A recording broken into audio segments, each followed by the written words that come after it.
അള്ളാഹുവിന്റെ മാർഗത്തിൽ സമ്പത്ത് ചെലവഴിക്കുന്നതിന്റെ പ്രാധാന്യം പറയുന്ന അതേ അളവിൽ പടച്ചവന് ഇഷ്ടപ്പെട്ട രീതിയിൽ സമ്പാദിക്കുന്നതിന്റെ അതല്ലെങ്കിൽ ആ സമ്പാദിക്കുന്നതിന്റെ പ്രാധാന്യത്തെക്കുറിച്ച് പറയുന്നതിൽ ചിലപ്പോൾ നമ്മൾ ചരിത്രം മുന്നിൽ വെച്ചുകൊണ്ട് പിശുക്ക് കാണിക്കാറുണ്ടോ എന്നുള്ളതൊരു സംശയമാണ്.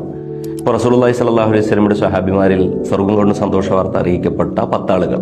അവരിൽ ഇപ്പോൾ സഅദ് ബിൻ അബി വഖാസ് റളിയല്ലാഹു അൻഹു, അബ്ദുറഹ്മാൻ ബിൻ ഔഫ് റളിയല്ലാഹു അൻഹു, ഉസ്മാൻ ബിൻ അഫ്ഫാൻ റളിയല്ലാഹു അൻഹു, ഇങ്ങനെയൊക്കെയുള്ള ഏകദേശം ഒരു 6ഓളം പേർ അതിധനാഢ്യരായിരുന്നു എന്ന് കാണാൻ സാധിക്കും. ഇപ്പോൾ സുബൈർ ബിൻ അവ്വാം റളിയല്ലാഹു അൻഹു, തന്റെ ഉറ്റ സഹായി എന്ന് റസൂലുള്ളാഹി സ്വല്ലല്ലാഹു അലൈഹി വസല്ലം പരിചയപ്പെടുത്തുന്ന അദ്ദേഹത്തിന്റെ ഒരു സമ്പാദ്യം, മരണശേഷം അദ്ദേഹത്തിന്റെ സമ്പാദ്യത്തെക്കുറിച്ചുള്ള ഒരു കണക്കുണ്ട്.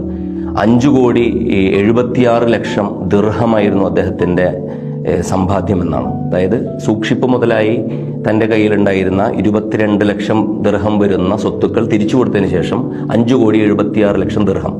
അപ്പൊ അദ്ദേഹത്തിന്റെ സമ്പത്തിൽ അത് 3ആക്കി മാറ്റി, അതിൽ 1/3 വസിയത്തിന് മാറ്റിവെച്ച് അദ്ദേഹത്തിന്റെ ഭാര്യമാർക്ക് കിട്ടുന്ന ഓഹരി 48 ലക്ഷം ദിർഹമാണ്. അതായത് 1/8, ഒരു ഭാര്യയ്ക്ക് കിട്ടുന്നത് 12 ലക്ഷം ദിർഹം. അപ്പോൾ നിഅമൽ മാലു സ്വാലിഹ് ലിൽ മർഇ സ്വാലിഹ്, നല്ല മനുഷ്യന് എത്രയോ നല്ലതാണ് നല്ല പണം എന്നുള്ള റസൂലുള്ളാഹി സ്വല്ലല്ലാഹു അലൈഹി വസല്ലമയുടെ ഈ വാക്കുകളാണ് നമ്മൾ മുന്നിൽ വെച്ച് നമുക്ക് ചെലവഴിക്കുന്നതിനും സമ്പാദിക്കുന്നതിനും തന്നെ പ്രേരകമാകേണ്ടത്.